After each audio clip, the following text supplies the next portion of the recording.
Hello friends, welcome back to my channel SRK drama explain. Friends, ये video मैं लोगों के एंटरटेनमेंट के लिए बनाती हूँ, so please watch full, share, subscribe and like this video. Friends, हर बार की तरह इस ड्रामे की स्टोरी भी बहुत ही ज़्यादा इंटरेस्टिंग और अमेजिंग है। इस ड्रामे में दो फीमेल लीड हैं और दोनों ही बिल्कुल डिफरेंट बैकग्राउंड से बिलोंग करती हैं। एक जो हाई सोसाइटी से बिलोंग करने वाली, लड़कों को अपनी उंगली पर नचाने वाली अमीर बिगड़ैल शहजादी है, तो इसके अपोजिट में हमारी दूसरी गर्ल जो लो सोसाइटी से बिलोंग करने वाली सीधी सादी और मेहनती है। बट एक एक्सीडेंट की वजह से उन दोनों की ही लाइफ एक दूसरे के साथ इन्वॉल्व हो जाती है, जिसकी वजह से लो सोसाइटी गर्ल जो कि एक्सीडेंट में अपनी मेमोरी खो चुकी है, उसे हाई सोसाइटी गर्ल के साथ रिप्लेस कर दिया जाता है। बट यहाँ पर दिखाया जाता है पास्ट में हाई सोसाइटी गर्ल से हुई गलतियों की सजा उस लड़की को भुगतनी पड़ती है जो कि लो सोसाइटी से बिलोंग करती है। जब उसके बॉयफ्रेंड को मालूम पड़ता है कि उसने उसे धोखा दिया है, तो वो उसे रिवेंज लेने लगता है और इस चक्कर में वो लो सोसाइटी लड़की को बहुत ही ज्यादा टॉर्चर करता है, ये जाने बगैर कि वो उसकी रियल गर्लफ्रेंड नहीं है। But end of the story वो उससे प्यार करने लगता है। तभी वहाँ पर हाई सोसाइटी गर्ल की एंट्री होती है। तो ये देखना बहुत ही ज्यादा इंटरेस्टिंग रहेगा कि जो हमारा मेन लीड है वो किस लड़की को चूज करेगा। सो बिना टाइम वेस्ट किए चलिए हम ड्रामे की एक्सप्लेनेशन को स्टार्ट करते हैं। बेचारी नादा की मोम का तो रो रो कर बुरा हाल था। उनको अपनी बेटी की बहुत ज़्यादा फिक्र हो रही होती है कि पता नहीं उनकी बेटी किस हाल में होगी। तभी वहाँ पर एंट्री होती है रात की, जहाँ पर वो नादा की मोम को देखकर बहुत ज़्यादा परेशान हो जाता है और वो डिसाइड करता है कि कुछ भी हो जाए नादा के बारे में वो उसकी मोम को ज़रूर बता देगा। यहाँ पर वो बताने की कोशिश कर ही रहा होता है, लेकिन तभी वहाँ पर डिन की एंट्री हो जाती है और डिन को देखते ही वो कुछ नहीं बोलता है, चुपचाप हो जाता है। तभी वहाँ पर हमारी नादा भी आ जाती है। अपने मोम के बनाए हुए खाने को वो टेस्ट करती है, जहाँ बहुत ज़्यादा अच्छा लगता है और उसे ऐसा फील होता है मानो वो उसकी रियल मोम है। लेकिन नादा इतनी ज़्यादा अनलकी रहती है कि उसकी रियल मोम सामने होने के बावजूद भी वो अपनी मोम को पहचान नहीं पा रही होती है।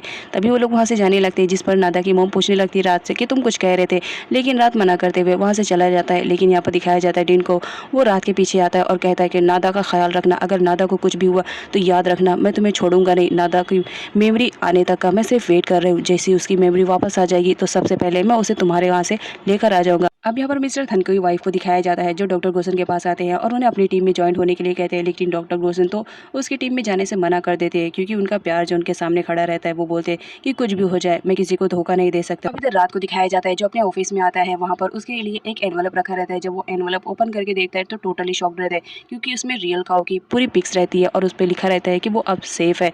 इधर दिखाया जाता है हमारी रियल काऊ को, जहाँ पर वो चलने की प्रैक्टिस कर रही होती है। एक्सीडेंट की वजह से वो काफ़ी दिनों से चल नहीं पा रही थी। यहाँ पर वो चलने की कोशिश करती है लेकिन गिर जाती है। तभी डॉक्टर आके उसे संभाल देते हैं और उसे चलने से मना करते हैं, क्योंकि उसकी कंडीशन उस वक्त ठीक नहीं रहती है। इधर काऊ को दिखाया जाता है, जहाँ पर वो रात पे कॉल करती है उसे बात करने के लिए, लेकिन रात चेंज कर रहा होता है क्लोथ। इस वजह से वो नादा से कहता है कि कॉल रिसीव कर लो। अब यहाँ पर नादा जब कॉल रिसीव करती है तो वो एकदम गुस्से में पागल हो जाती है कि रात के फ़ोन पर कोई लड़की की आवाज़ कैसे आ रही है, वो किसके साथ है, और इस चक्कर में वो अपना फ़ोन भी तोड़ देती है और बहुत ज़्यादा गुस्सा करने लगती है और डिसाइड करती है कि कुछ भी हो जाए उसे ठीक होना है जितनी जल्दी हो सके।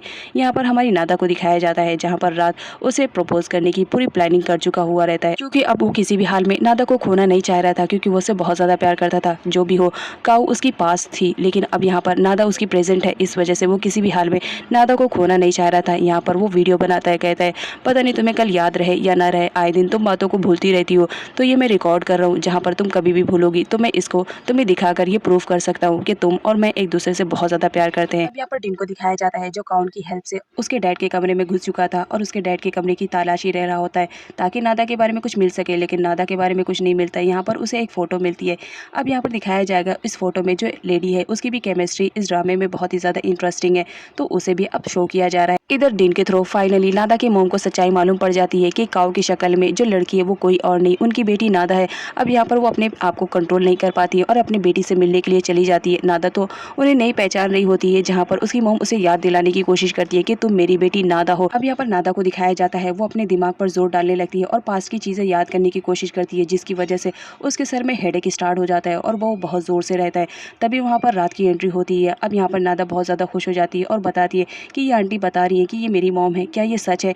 जहाँ पर रात को दिखाया जाता है, वो अपने प्यार को किसी भी हाल में खोना नहीं चाह रहा होता है। उसे डर लगा रहता है कि अगर उसने सच्चाई बता दिया कि ये नादा है तो कहीं वो लोग उसे नादा को अलग ना कर दे। इस वजह से वो झूठ बोल देता है और कहता है कि मुझे नहीं लग रहा है कि ये तुम्हारी मॉम है, तुम्हारी मॉम को तो तुम जानती हो, मिस्टर वादी ही तुम्हारी रियल मॉम है। इन सब बातों से कहीं ना कहीं नादा बहुत ज़्यादा हर्ट हो रही होती है, तो उसका माइंड चेंज करने के लिए रात उसे बाहर लेकर जाता है, जहाँ पर अनफॉर्चुनेटली वो डॉक्टर को देख लेता है। फिर क्या, उस डॉक्टर को पीछा करना स्टार्ट कर देता है और फाइनली वो वहाँ तक पहुँच जाता है। रात पहुंचने के बाद हर जगह रियल काऊ को ढूंढने लगता है, बट यहाँ पर रियल काऊ को दिखाया जाता है। वो तो विंडो से उन सबको देख रही होती है। तभी वो शॉक्ड में रहती है कि मेरे जैसी फेस वाली लड़की उस कार में क्या कर रही है। उसके बाद क्या, उसका तो एकदम सा पारा चढ़ जाता है और वो उस लड़की से मिलने के लिए जाती है। जहाँ पर हमारी नादा को दिखाया जाता है, जब वो अपने जैसी फेस वाली लड़की को देखती है तो टोटली शॉक्ड में रहती है। अब यहाँ पर हमारी रियल काऊ तो बहुत ज़्यादा एंग्री मूड में रहती है और वो उसे मारने की कोशिश करने लगती है कि तुम मेरे रात के साथ क्या कर रही हो। नादा का तो मुंह खुला का खुला ही रह जाता है। वो बहुत ज़्यादा परेशान हो जाती है। उसे तो कुछ भी समझ में नहीं आ रहा होता है कि उसके जैसे दिखने वाली कौन लड़की आई थी जो उसको मारने की कोशिश कर रही थी। तभी वहाँ पर रात आ जाता है और वो उसे वहाँ से लेकर जाता है, लेकिन नादा कुछ भी नहीं बताती है रात को उस लड़की के बारे में। लेकिन जब वो घर पर आती है तो वो पास्ट की बातें सोचने लगती है। क्या वो आंटी जो कह रही थी वो सही कह रही थी? मुझे पास्ट की बातें कुछ भी तो याद नहीं है। क्या ये चेहरा मेरा नहीं है? क्या ये चेहरा उस लड़की का है? नादा यही सारी बातें सोच रही होती है और टोटली कंफ्यूज हो जाती है। उसे तो कुछ भी समझ में नहीं आता है, लेकिन वो पता करने की कोशिश में लग जाती है। अब यहाँ पर दिखाया जाता है जब रात ऑफिस जाने लगता है तो नादा उसे जाती है और प्यार से हक करती है, क्योंकि यहाँ पर दिखाया जाता है नादा ने डिसाइड किया था कि वो उस लड़की के पास जाएगी और पता करने की कोशिश करेगी क्या वो वही लड़की है जिसकी लाइफ आज वो जी रही है। इस वजह से वो बहुत ज़्यादा हर्ट होती है। लेकिन नेक्स्ट सीन में दिखाया जाता है फाइनली नादा पहुंच जाती है रियल काऊ के पास, जहाँ पर उसने उसे देखा था। अब यहाँ पर जब रियल काऊ नादा को देखती है तो टोटली शॉक्ड रहती है और उसे कहती है तुम्हें मालूम है तुम किसका चेहरा लेकर घूम रही हो? ये मेरा चेहरा है। तुम जो ऐशो आराम कर रही हो वो सब मेरा है, लेकिन देखो आज मैं किस कंडीशन में हूँ, सिर्फ तुम्हारी वजह से। तुमने मेरा चेहरा क्यों लिया है? अब यहाँ पर नादा बोलती है कि मुझे नहीं मालूम मुझे ये चेहरा क्यों दिया गया है, लेकिन मैं जब से होश में आई हूँ इसी चेहरे के साथ मैं अपनी ज़िंदगी गुजार रही हूँ। मुझे भी नहीं मालूम कि आखिर मैं हूँ कौन और कहाँ से आई हूँ, क्योंकि मुझे मेरे बारे में कुछ भी याद नहीं है। अब यहाँ पर रियल काऊ को दिखाया जाता है। वो तो फुल एंग्री मूड में रहती है और सीधा उस पर अटैक कर देती है और उससे कहती है तुम्हें मालूम है रात मेरा फियांसे है, मैं उससे बहुत ज़्यादा प्यार करती हूँ। तुम्हारी हिम्मत भी कैसे हुई उसके करीब में जाने के लिए? तुम्हें मालूम है मैं उसे बेइंतहा प्यार करती हूँ। अब यहाँ पर दिखाया जाता है जो रियल काऊ रहती है वो तो एकदम पागल हो जाती है और एकदम अटैक कर देती है नादा पे। नादा बचकर कैसे भी वहाँ से भागने की कोशिश करती है लेकिन नाकाम रहती है। काऊ आकर उसे वहाँ पर भी हिट कर देती है और उसे मारने लगती है और कहती है कि तुम्हें मालूम नहीं कि मैं काऊ हूँ। मुझे कोई चीज़ पसंद आ जाती है तो उसे हासिल करने के लिए मैं कुछ भी कर सकती हूँ, चाहे मुझे किसी को मारना भी पड़े। अब यहाँ पर नादा को दिखाया जाता है वो अपने दिमाग से काम लेते हुए काऊ को समझाने की कोशिश करती है और कहती है कि देखो मुझे भी नहीं मालूम कि मैं कौन हूँ, मुझे ये फेस क्यों दिया गया है। अब यहाँ पर दिखाया जाता है हमारी नादा बहुत ही इनोसेंट गर्ल रहती है। वो काऊ की चोट पर मलहम लगाने लगती है, लेकिन यहाँ पर काऊ को दिखाया जाता है तो मौके का भरपूर फायदा उठाती है और अपनी चालाकी से नादा को हिट कर देती है, जिसकी वजह से नादा बेचारी वहीं पर बेहोश हो जाती है। अब यहाँ पर हमारी काउन को दिखाया जाता है जहाँ पर वो अपने डैड के बारे में सब सोचकर बहुत ज़्यादा परेशान हो रही होती है कि आखिर वो लेडी कौन है और मेरे डैड ने नादा के साथ बहुत ही ज़्यादा गलत किया। अब यहाँ पर रात को दिखाया जाता है वो नादा के पास बार बार कॉल कर रहा होता है, लेकिन नादा कॉल नहीं रिसीव करती है। इस वजह से वो बहुत ज़्यादा परेशान हो जाता है। घर पर भी वो काफ़ी देर से नहीं आई हुई रहती है। इस वजह से रात पुलिस स्टेशन में कंप्लेंट कर देता है और पुलिस को भी बुलवा लेता है, जहाँ पर हर लोग नादा को सर्च कर रहे होते हैं। तभी वहाँ पर दिखाया जाता है काऊ की मॉम भी आ जाती है और उन्हें भी मालूम पड़ जाता है कि नादा काफ़ी देर से घर पर नहीं आई है। इस वजह से सारे लोग परेशान हैं। अब नेक्स्ट सीन में दिखाया जाता है जब डॉक्टर वापस आता है तो देखता है कि वहाँ पर तो काऊ है ही नहीं, तो वो बहुत ज़्यादा परेशान हो जाता है। हर चीज़ बिखरी हुई रहती है। वो फटाफट जाता है जहाँ पर देखता है कि काऊ तो बेड पर बेहोश पड़ी हुई है। उसके दिल में थोड़ा सा चैन आता है। दोनों की फाइट के चक्कर में सारी मेडिसिन बर्बाद हो जाती है। इस वजह से वो मेडिसिन लाने के लिए जाता है, लेकिन अनफॉर्चुनेटली वहाँ पर काऊ की मॉम गुजर रही होती है और वो डॉक्टर को पहचान जाती है। अब इधर नादा को दिखाया जाता है जो बहुत ही ज़्यादा स्ट्रेस में लग रही होती है और घर आती है। रात बहुत ज़्यादा परेशान हो जाता है और नादा के पास जाता है और उसे पूछने की कोशिश करता है कि तुम कहाँ रह गई थी, तुम्हें मालूम है हम कितना ज़्यादा परेशान हो गए थे। लेकिन यहाँ पर नादा को दिखाया जाता है वो बोलती है कि मैं छोटी बच्ची नहीं हूँ, मैं अपना ख्याल रख सकती हूँ और ज़रूरी नहीं है हर बार मैं तुम्हें बता कर जाऊँ। बस थोड़ा सा घुटन महसूस हो रहा था, इस वजह से बाहर थोड़ा टहलने के लिए गई थी। अब यहाँ पर रात को दिखाया जाता है उसे तो नादा का बदला हुआ चेहरा बहुत ज़्यादा अजीब लग रहा होता है, लेकिन वो सेटिस्फाई रहता है कि चलो फाइनली मेरी नादा मेरे पास आ गई। अब यहाँ पर काऊ को दिखाया जाता है जब उसे होश आता है तो वो अपने आप को बेड पर पाती है। वहाँ से जाने की कोशिश कर ही रही होती है, लेकिन तभी उसकी मॉम आ जाती है। अब यहाँ पर वो अपनी बेटी को देखकर बहुत ज़्यादा खुश हो जाती है और बोलती है कि फाइनली तुम मुझे मिल गई हो। अब यहाँ पर हमारी काऊ को दिखाया जाता है अपनी मॉम से बहुत ज़्यादा चिढ़ करती थी और साथ ही साथ उसे ये भी मालूम पड़ चुका था कि उसकी मॉम ही थी उसे मारने की कोशिश कर रही होती है, क्योंकि डॉक्टर ने उसे बता दिया था। यहाँ पर वो अपनी मॉम से झगड़ा करने लगती है कि आप कैसी मॉम हो, अपनी ही बेटी को मारने की फिराक में थी। और यहाँ पर दिखाया जाता है जो जो काऊ की मोम रहती है वो अपनी सफाइयाँ पेश करने लगती है और साथ ही साथ बातों ही बातों में उसे पूरी सच्चाई भी बता देती है कि किस तरह उसने नादा को अपनी बेटी का चेहरा दिया था पैसे के लिए। अब यहाँ पर दिखाया जाता है तभी रात का कॉल आता है, वो कॉल रिसीव करती है जहाँ पर रात बताता है कि नादा वापस आ चुकी है। तो काऊ की मोम बोलती है ठीक है, एक बार मुझे मेरी बेटी से बात करवा दो। अब यहाँ पर वीडियो कॉल पे जब दोनों माँ बेटी बात करती हैं तो यहाँ पर मिस्टर वादी को दिखाया जाता है, वो तो टोटली शॉक्ड में रहती है क्योंकि सामने वाली लड़की नादा नहीं बल्कि उनकी बेटी रियल वाली काऊ रहती है। वो तो टोटली शॉक्ड में रहती है कि मेरी बेटी वहाँ क्या कर रही है। अब यहाँ पर दिखाया जाता है जो यहाँ पर काऊ रहती है वो एक्चुअल में नादा रहती है, दोनों ने अपने प्लेस को चेंज कर दिया था। अब यहाँ पर मिसेस वादी को दिखाया जाता है जो टोटली शॉक्ड रहती है। अब उन्हें नादा के बारे में सब कुछ मालूम पड़ चुका था, फिर क्या वो नादा को वहाँ से किडनैप करके अपने हाउस में ले आती है जहाँ पर वो उसे बहुत ज़्यादा हाई डोज देती है ताकि वो एकदम से बीमार हो जाए। अब यहाँ पर नादा को दिखाया जाता है वो तो इतनी ज़्यादा बीमार हो चुकी थी कि वो बेड से उठ भी नहीं पा रही थी। मिसेस वादी उसे ऐसी मेडिसिन दे रही थी जिसकी वजह से नादा की कंडीशन बहुत ज़्यादा खराब हो रही थी। अब यहाँ पर डॉक्टर को दिखाया जाता है, उन्हें भी मालूम पड़ जाता है कि काऊ किडनैप हो चुकी है। इस वजह से वो हर जगह काऊ को ढूंढने की कोशिश करते हैं और फाइनली काऊ मिल जाती है। यहाँ पर जिसे वो काऊ समझ रहे थे वो तो एक्चुअल में नादा रहती है। वो उसे वहाँ से ले जाने लगते हैं लेकिन तभी वहाँ पर मिसेस वादी आ जाती है। फिर क्या, अब यहाँ पर मिसेस वादी को दिखाया जाता है वो उन्हें इमोशनल ब्लैकमेल करती है कि तुम मेरी बेटी को मुझसे जुदा मत करो। उन्हें अपनी बातों में फंसाकर मौका पाते ही उन पर अटैक कर देती है। अब यहाँ पर दिखाया जाता है जो मिसेस वादी रहती है वो एकदम पागल हो जाती है, उसके रास्ते में जो भी आ रहा था तो वो सबको मार दे रही होती है। और यहाँ पर डॉक्टर का भी वही हाल रहता है, उसे भी मरना पड़ता है क्योंकि वो मिसेस वादी के रास्ते में आई हुई थी। अब यहाँ पर नादा तो बहुत ज़्यादा परेशान हो जाती है क्योंकि वो सब उसने अपनी आँख से देखा था। इधर दिखाया जाता है मिसेस वादी को जो डॉक्टर गोशन को बता देती है कि उसने डॉक्टर को मार दिया है और उसकी लाश को ठिकाने लगाना पड़ेगा।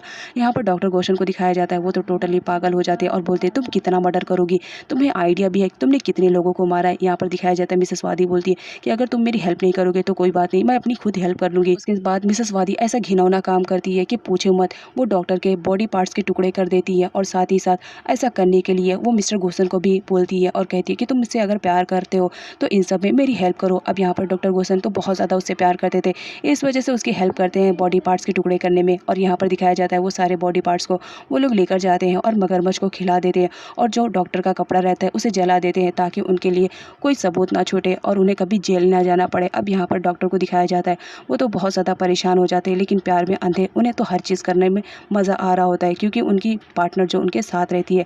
यहाँ पर दिखाया जाता है जो मिसेस वादी रहती है वो डॉक्टर गोसन के हवाले नादा को छोड़कर चली जाती है ताकि वो उन्हें ठिकाने लगा दे, लेकिन तभी उन्हें एक पेन ड्राइव मिलता है।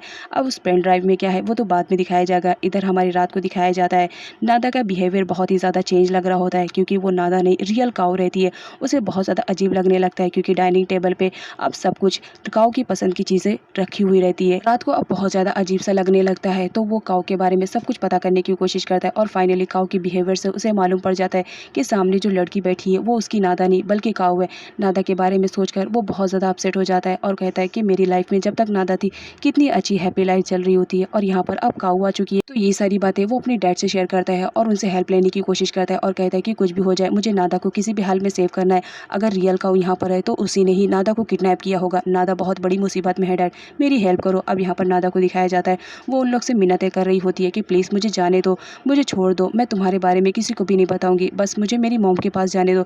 लेकिन यहाँ पर मिसेस वादी को दिखाया जाता है वो तो एकदम हैवान बन चुकी थी। वो बोलती है कि तुम्हें इतनी जल्दी थोड़ी छोड़ दूंगी, तुम्हें भी तो मौत के घाट उतारना है क्योंकि तुम्हें मेरी सच्चाई जो मालूम पड़ चुकी है। अब यहाँ पर डॉक्टर गोशन को दिखाया जाता है वो उसे हैवी डोज देते हैं ताकि वो कभी भी अपने बेड से ना उठ पाए और ऐसा करते हुए उन्हें बहुत ज़्यादा बुरा लगता है लेकिन सामने अपने प्यार को देखे वो हंसते हंसते ये सारा काम कर रहे होते हैं।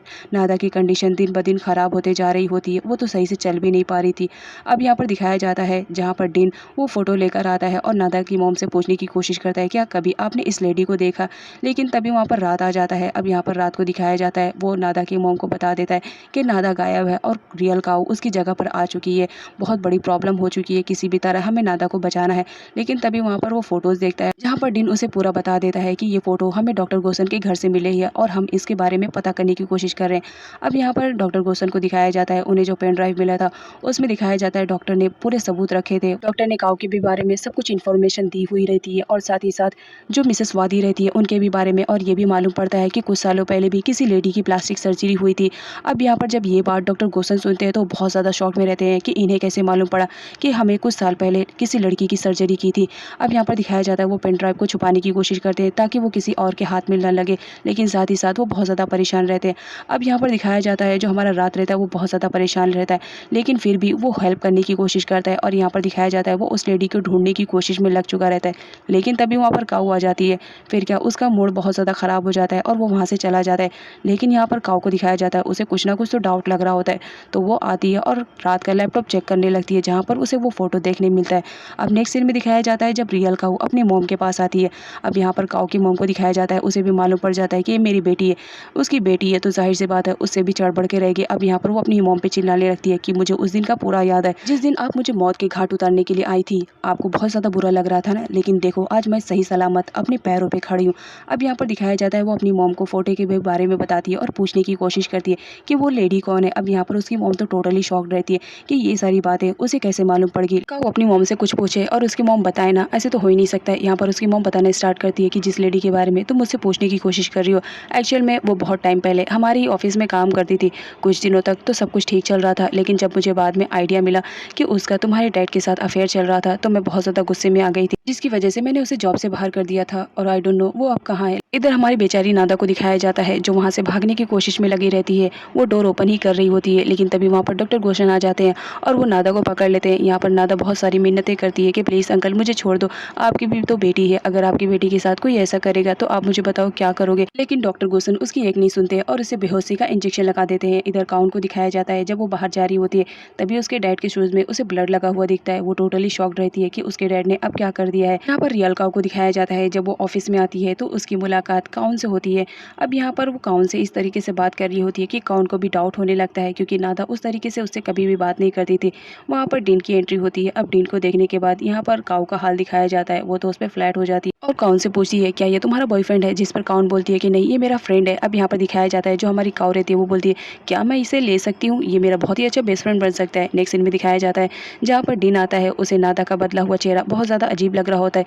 यहाँ पर आता है और वो रात से फाइट करने लगता है, जहाँ पर रात उसे बता देता है कि वो उसकी नादा नहीं बल्कि रियल काउ है।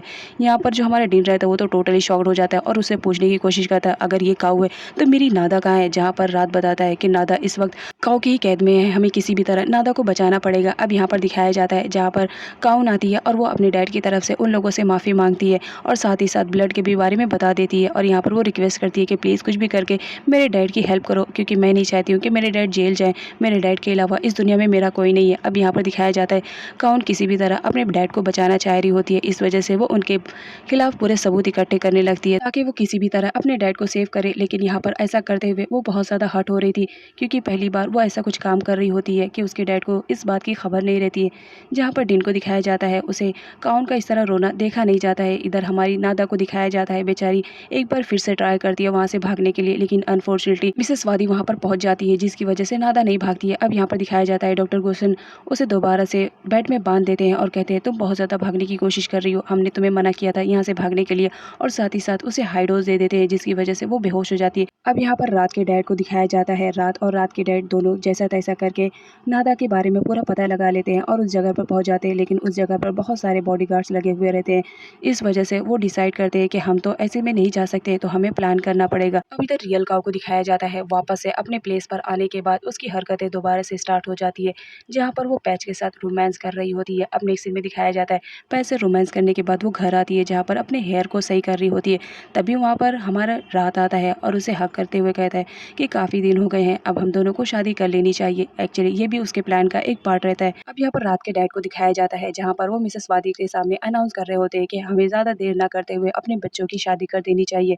अब यहाँ पर दिखाया जाता है जब मिसेस वादी रहती है उन्हें तो दहेज के सामान की बहुत ज़्यादा फिक्र पड़ी रहती है, और ख़ास तौर पर वो पैसों की, तो वो शादी के लिए रेडी हो जाती है। इधर रात को दिखाया जाता है जो डीन को भी लेकर आ चुका था, जहाँ पर नादा कैद थी। यहाँ पर जब दोनों देखते हैं कि नादा की कंडीशन इतनी ज़्यादा बुरी है, लोगों ने उसे बहुत ही ज़्यादा बुरी तरीके से ट्रीट किया है, इस वजह से दोनों बहुत ज़्यादा हर्ट होते हैं। लेकिन उस वक्त वो लोग कुछ भी नहीं कर सकते थे, मजबूर जो थे। अब यहाँ पर दिखाया जाता है मिसेस वादी को, जहाँ पर वो आ चुकी थी और वो नादा को जहर वाला इंजेक्शन देने वाली रहती है कि अब मुझे तुम्हारी ज़रूरत नहीं है।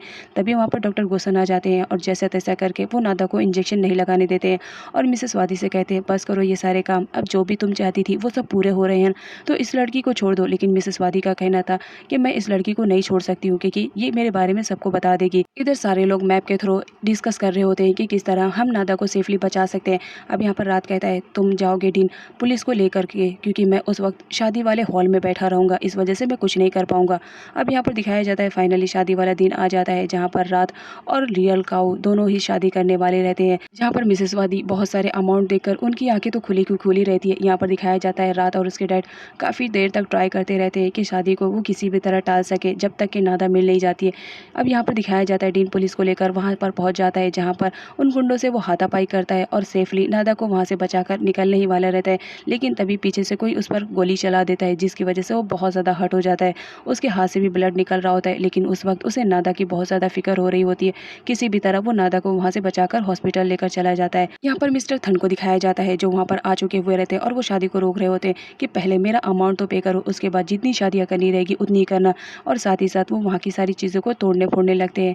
अब यहाँ पर दिखाया जाता है तभी वहाँ पर पुलिस आ जाती है और वो बताती है कि नादा को सेफली उन लोगों ने बचा लिया है। नादा की किडनैपिंग के केस में मिसेस वादी और डॉक्टर गोसन दोनों को ही पुलिस अरेस्ट करके जेल में लेके जाती है, जहाँ पर वो लोग उनसे पूछताछ करती है। लेकिन यहाँ पर दिखाया जाता है जो डॉक्टर गोसन रहते हैं वो सारा का सारा इल्ज़ाम अपने ऊपर ले लेते हैं और कहते हैं कि मिसेस वादी ने कुछ भी नहीं किया है, इन्हें यहाँ से जाने दो। अब यहाँ पर काउन को दिखाया जाता है वो भी पुलिस स्टेशन में आई हुई रहती है। जब उसे मालूम पड़ता है कि सारा का सारा ब्लेम उसके डैड ने अपने ऊपर ले लिया है और मिसेस वादी को कुछ भी नहीं हुआ, तो बहुत ज़्यादा परेशान होती है और अपने डैड से पूछने की कोशिश करती है कि उन्होंने ऐसा क्यों किया, बट उसके डैड कुछ भी आंसर नहीं रिप्लाई करते और वहाँ से चले जाते हैं। इधर मिसेस वादी को दिखाया जाता है जो नादा की मोम के पास आई हुई रहती है और उन्हें चेक देते हुए कहती है कि ये सारा केस रफा दफा कर लो तो सही रहेगा। लेकिन यहाँ पर दिखाया जाता है जो नादा की मोम रहती है वो बहुत ज़्यादा गुस्से में आ जाती है और बोलती है कि मेरी बेटी के साथ इतना बुरा सलूक करने के बाद तुम्हें लगता है कि मैं तुम्हें माफ़ कर दूंगी, इस चेक के थ्रू मैं कभी माफ़ नहीं करूंगी। मेरी बेटी के साथ जो भी तुमने कुछ गलत किया है तो उसकी सज़ा तो तुम्हें भुगतनी ही पड़ेगी, यहाँ से चले जाओ वरना मैं पुलिस को बुला लूँगी। अब यहाँ पर मिसेस वादी को ना चाहते हुए भी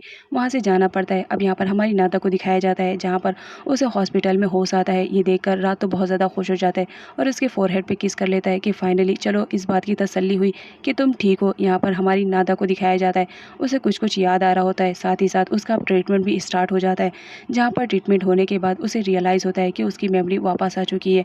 अब यहाँ पर नादा अपने बारे में सब कुछ जान चुकी थी और उसके पास में हुई चीज़ों को भी अपनी मॉम को सामने देकर वो बहुत ज़्यादा इमोशनल हो जाती है और अपनी मॉम को हक कर लेती है। यहाँ पर उसकी मॉम बोलती है फाइनली चलो मेरी बेटी मुझे वापस आ गई। यहाँ पर डिन को भी देखकर नादा बहुत ज़्यादा खुश हो जाती है कि चलो फाइनली मेरा फ्रेंड था जो मेरे सपोर्ट में खड़ा था, और ये कहते हुए उसे हक कर लेती है। यहाँ पर तीनों एक दूसरे को हक कर ही रहते हैं तभी वहाँ पर एंट्री होती है रात की। अब यहाँ पर रात को देखते हुए डिन और उसकी मॉम वहाँ से चले जाते हैं, जहाँ पर नादा को दिखाया जाता है वो बहुत ही ज़्यादा इमोशनल रहती है। रात आता है और उसे पूछने की कोशिश करता है क्या वो उसे याद है, जहाँ पर नादा बताती है कि हाँ मुझे सब कुछ याद है और साथ ही साथ तुम भी याद हो क्योंकि मैं तुमसे बहुत ज़्यादा प्यार जो करती हूँ तो तुम्हें इतनी आसानी से कैसे भूल सकती हूँ। अब यहाँ पर नादा के मॉम को दिखाया जाता है जहाँ पर हॉस्पिटल में मिलने के लिए काउन आई हुई रहती है। वो उन लोग से रिक्वेस्ट करती है कि प्लीज़ मेरे डैड को किसी भी तरह बचा लो, इस दुनिया में मेरे डैड के अलावा और कोई भी नहीं है। लेकिन नादा की मॉम तो सोच में डूबी हुई रहती है, इस वजह से वो कोई भी आंसर रिप्लाई नहीं करती है, जिसकी वजह से हमारी काउन रोती रहती है। इधर दिखाया जाता है जब नादा अपने घर आती है तो काउन उसे देखकर टोटली शॉक्ड रहती है और कहती है मुझे नहीं मालूम था कि तुम अब यहाँ तक भी आ जाओगी, और उसे धक्के मारकर घर से निकालने लगती है। जहाँ पर रात आ जाता है और बताता है कि अब वो घर से नहीं जाएगी क्योंकि मैं उससे बहुत ज़्यादा प्यार करता हूँ, ये घर उसका है तो तुम्हें यहाँ से चले जाना चाहिए। यहाँ पर नादा भी बहुत ज़्यादा स्ट्रांग हो जाती है, वो भी अपने प्यार के लिए काऊ जैसी लड़की से लड़ रही होती है। अब यहाँ पर दिखाया जाता है काऊ के जाने के बाद नादा बहुत ज़्यादा अपसेट हो जाती है, जहाँ पर रात आता है और उसे समझाने की कोशिश करता है तुमने जो कुछ भी किया बिल्कुल सही किया। अब यहाँ पर दिखाया जाता है डॉक्टर गोशन के जू वाले हाउस के एरिया में ही पुलिस को एक हड्डी का ढांचा मिलता है और उसे इंक्वायरी करने के लिए वो लोग उसे लैब में लेकर जाते हैं और इस एरिया को भी वो लोग सील कर देते हैं। यहाँ पर डॉक्टर गोसन को दिखाया जाता है उन्होंने इलीगल काम किया था, इस वजह से उनका मेडिकल लाइसेंस भी छीन लिया जाता है और सारा का सारा इल्ज़ाम वो अपने सर पे ले चुके थे, इस वजह से उन्हें जेल भी जाना पड़ता है। अब नेक्स्ट सीन में दिखाया जाता है जहाँ पुलिस सभी से इंक्वायरी करती है मिस्टर गोसन के बारे में कि वो किस टाइप के मैन थे, लेकिन यहाँ पर दिखाया जाता है सारे लोग उनके फेवर में ही बात करते हैं। नेक्स्ट सीन में काऊ को दिखाया जाता है जो पैच से मिलने के लिए एक रेस्टोरेंट में गई हुई रहती है। पैच यहाँ पर पैसे मांगते हैं क्योंकि उसके पास पैसे नहीं रहते, जिस पर काऊ बोलती है इस वक्त तो मेरे पास भी नहीं है, खैर तुम फिक्र मत करो, मैं कुछ ना कुछ अरेंजमेंट करती हूँ। तभी वो लोग बाहर निकलते हैं, तभी वहाँ सामने से एक आदमी आता है और जो पैच को अपना निशाना बनाकर उसे गन से शूट कर देता है, जिसकी वजह से पैच की ऑन द स्पॉट डेथ हो जाती है। अब यहाँ पर दिखाया जाता है जो हमारी काऊ रहती है वो तो टोटली शॉक्ड रहती है, उसके फेस पर पैच का पूरा ब्लड लगा हुआ रहता है। तब वो रोते हुए अपनी मॉम के पास आती है और उन्हें बताती है कि किसी ने पैच को उसको मार दिया है। अब यहाँ पर दिखाया जाता है जब काऊ अपनी मॉम को ये सब बता रही होती है तो उसकी मॉम का कोई रिएक्शन खास नहीं था, क्योंकि ये सब करने के लिए उसकी मॉम ने ही किसी बंदे को ऑर्डर दिया था। इधर काऊ का दिखाया जाता है अपने डैड को जेल में देखकर वो तो बहुत ज़्यादा रो रही होती है और अपने डैड से बोलती है कि आपने ये सारा ब्लेम अपने ऊपर क्यों ले लिया है, जो कि आपने इतनी गलती भी नहीं करी थी। अब यहाँ पर दिखाया जाता है वो अपने डैड से पूछने की कोशिश करती है कि रियलिटी क्या है, बट उसके डैड कुछ भी नहीं बताते हैं। इस वजह से वो बहुत ज़्यादा अपसेट होती है, रोती है, जहाँ पर डिन उसे सपोर्ट करता है और उसे रोने से मना भी करता है। नेक्स्ट सीन में काऊ की मॉम को दिखाया जाता है जो अपनी ज्वेलरी, पैसे और सारी इंपॉर्टेंट चीज़ों को अपने बैग में रखकर पैकिंग कर रही होती है। तभी काऊ आ जाती है और वो चुपके से देख लेती है। वो तो खुद भी हैरान रहती है कि उसकी मॉम ये सारी चीज़ें क्यों पैक कर रही है, उसे तो कुछ भी समझ में नहीं आ रहा होता। अब यहाँ पर राधा और उसके डैडी को दिखाया जाता है जो दोनों मिलने के लिए डॉक्टर गोसन के पास गए हुए रहते हैं और वहाँ पर डॉक्टर गोसन को न्यूज़ मिलती है कि पैच और इसकी मॉम दोनों को ही किसी ने मार दिया है। अब यहाँ पर जो डॉक्टर गोसन रहते हैं वो और रात के डैड दोनों ही बहुत ही अच्छे बेस्ट फ्रेंड रहते हैं। तो वो कहते हैं कि जो भी प्रॉब्लम है तो हमसे शेयर कर सकते हो सकता है हम तुम्हारी हेल्प कर सके और तुम्हें जेल से बाहर भी निकाल सके। लेकिन जो डॉक्टर गोसन रहते हैं वो किसी भी हाल में ये नहीं चाहते थे कि काऊ की मॉम जेल के अंदर आए, इस वजह से वो कुछ भी इन्फॉर्मेशन उन्हें नहीं देते, लेकिन अंदर ही अंदर वो बहुत ही ज़्यादा परेशान होते रहते हैं। अब यहाँ पर नादा और काउन को दिखाया जाता है वो लोग कहीं बाहर जा रहे होते हैं, जहाँ पर नादा की मुलाकात मिसेस वादी से हो जाती है। मिसेस वादी तो नादा को टारगेट कर रही होती है और मौके पे वो मिल जाती है। फिर क्या, नादा को बेहोश करके वो गाड़ी में रख रही होती है और ऐसा करते हुए काउन देख लेती है। काउन नादा को बचाने के लिए वहाँ पर आती है, जहाँ पर वो उसे गाड़ी से बाहर निकालने वाली रहती है।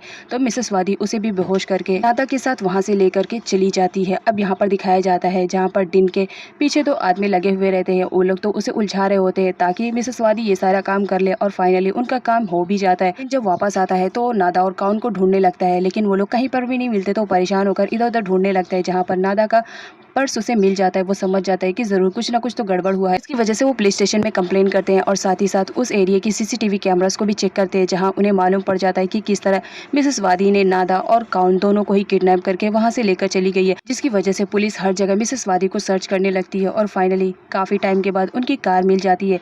जब पुलिस उस कार की इंक्वायरी करती है तो देखकर शॉक रहती है, ना ही उसमें मिसेस वादी रहती है और ना ही नादा रहती है।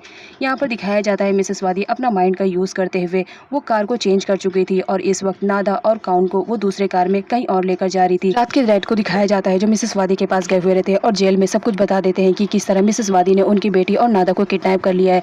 अब वो उनके साथ भी कुछ गलत न कर दे, इससे बेटर रहेगा कि तुम हमें बता दो कि इस वक्त मिसेस वादी कहाँ जा सकती है। यहाँ पर दिखाया जाता है जो डॉक्टर गोशन रहते हैं वो फिर भी नहीं बताते, लेकिन जब बात अपनी बेटी की आती है तो कोई भी बाप ऐसा नहीं चाहेगा कि उसकी बेटी को कोई खतरा रहे, इस वजह से वो बता देते हैं, बोलते हैं ठीक है मैं बट तुम लोगों को खुद लेकर चलूंगा। अब यहाँ पर दिखाया जाता है सारे लोग रेडी हो जाते हैं वहाँ पर जाने के लिए। इधर मिसेस वादी को दिखाया जाता है जो नादा और काउन को एक जंगल में लेकर आ चुकी हुई होती है। अब यहाँ पर नादा को वो कार से बाहर निकालती है और कहती है सिर्फ तुम मेरे साथ चलोगी, और नादा को बाहर निकाल के काउन को उसी डिग्गी में ही बंद कर देती है। यहाँ पर नादा को पुश करती है जिसकी वजह से नादा जमीन पर गिर जाती है।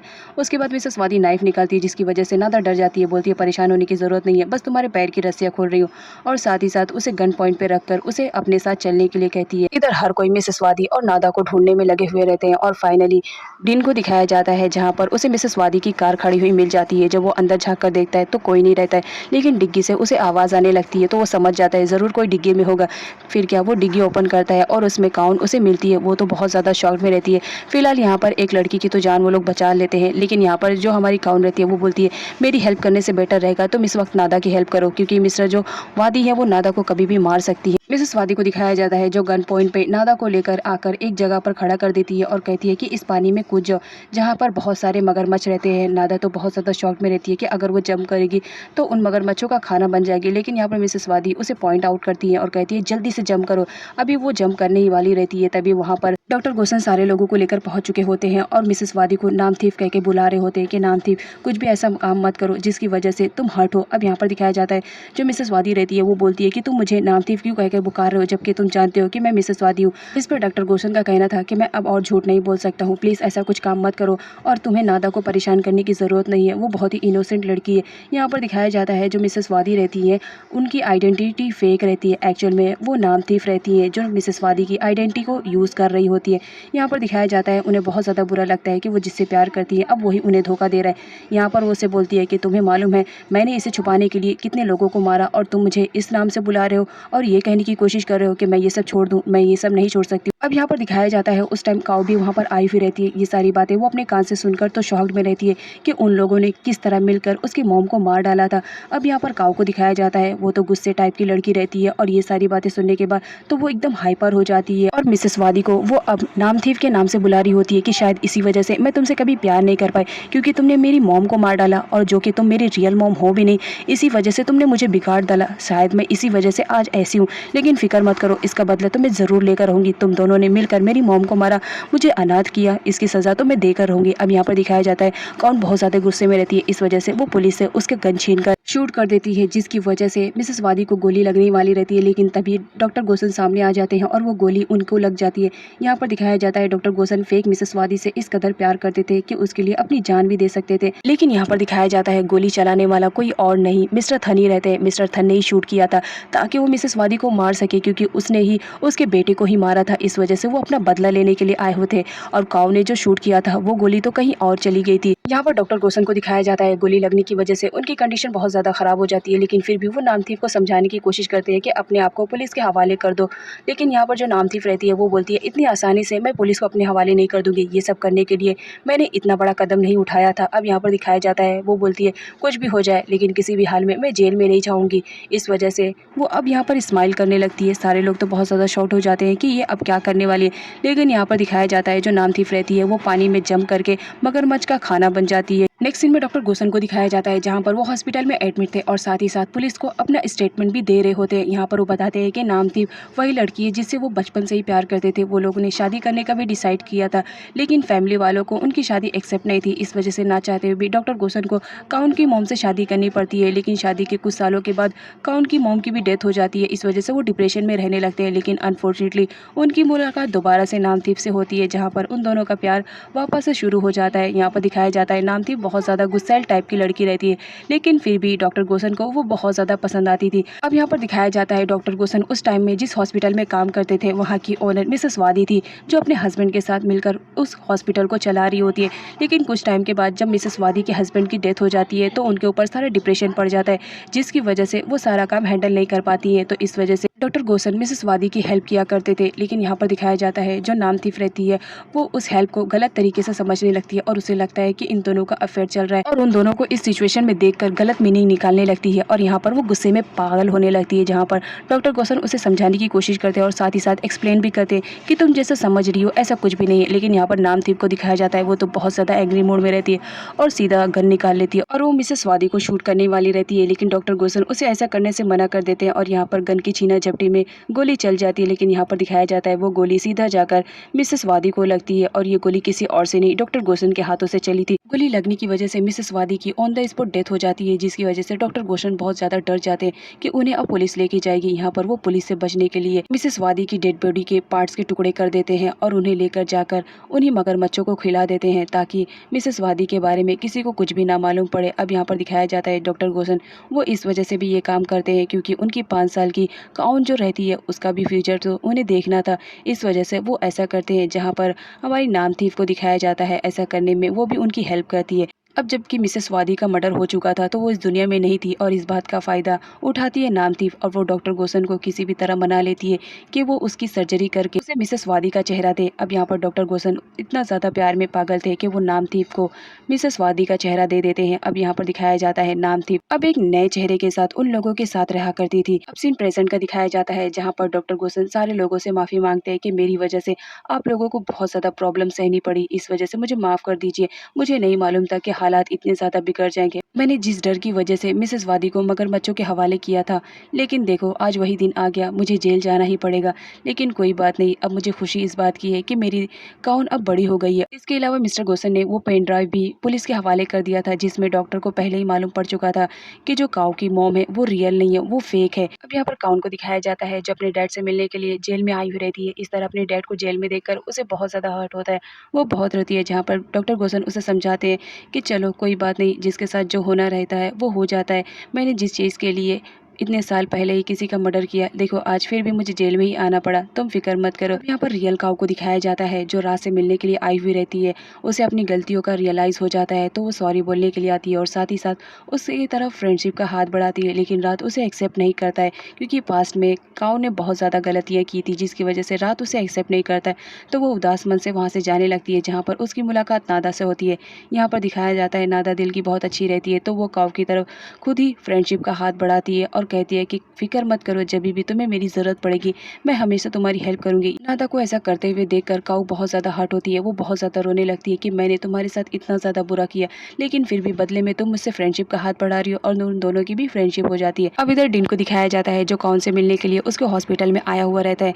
यहाँ पर दिखाया जाता है डिन को रियलाइज़ हो जाता है कि नादा और रात एक दूसरे से प्यार करते हैं तो उनकी लाइफ से उसे हट जाना ही बेटर रहेगा। यहाँ पर वो आता है और काउन को प्रपोज करता है और कहता है कि तुम मुझसे शादी करोगी, जिस पर काउन भी रेडी हो जाती है। अब नेक्स्ट सीन में काउन को दिखाया जाता है जो हर मंथली अपने डैड से जेल में मिलने के लिए आई हुई रहती है। यहाँ पर वो अपनी रिलेशनशिप की बात भी करती है जिसकी वजह से उसके डैड बहुत ज़्यादा खुश हो जाते हैं क्योंकि उन्हें मालूम था कि डिन एक बहुत ही अच्छा लड़का है और वो उनकी बेटी का पूरा ख्याल रखेगा। इस वजह से वो अपने दोनों बच्चों को ब्लेसिंग देते हैं और डिन से कहते हैं कि मुझे पूरी उम्मीद है तुम मेरी बेटी का पूरा ख्याल रखोगे क्योंकि मैं अब जेल में रह रहा हूँ, तो मेरी बेटी का पूरा ख्याल रखना, मेरी इकलौती बेटी है, कभी इसे हर्ट मत करना, इसे रोता हुआ मैं कभी नहीं देख सकता। जिस पर डिन बोलता है कि अंकल आपको परेशान होने की ज़रूरत नहीं है, अब काउन मेरी जिम्मेदारी है, मैं उसे संभालूंगा, आपको फिक्र करने की ज़रूरत नहीं है, कभी भी उसके आँख में आंसू नहीं आएंगे। अब यहाँ पर दिखाया जाता है जो हमारी काउन रहती है वो बहुत ज़्यादा इमोशनल हो जाती है और अपने डैड को हर्ट कर लेती है। इधर नादा और रात को दिखाया जाता है जहाँ पर वो लोग बहुत ज़्यादा खुश रहते हैं कि इतनी सारी प्रॉब्लम्स आने के बाद भी आज दोनों एक साथ में हैं और यहाँ पर वो दोनों हंस रहे होते हैं और साथ ही साथ रात नादा को भी प्रपोज कर देता है शादी के लिए और इस तरह यहाँ पर इस ड्रामे की हैप्पी एंडिंग हो जाती है।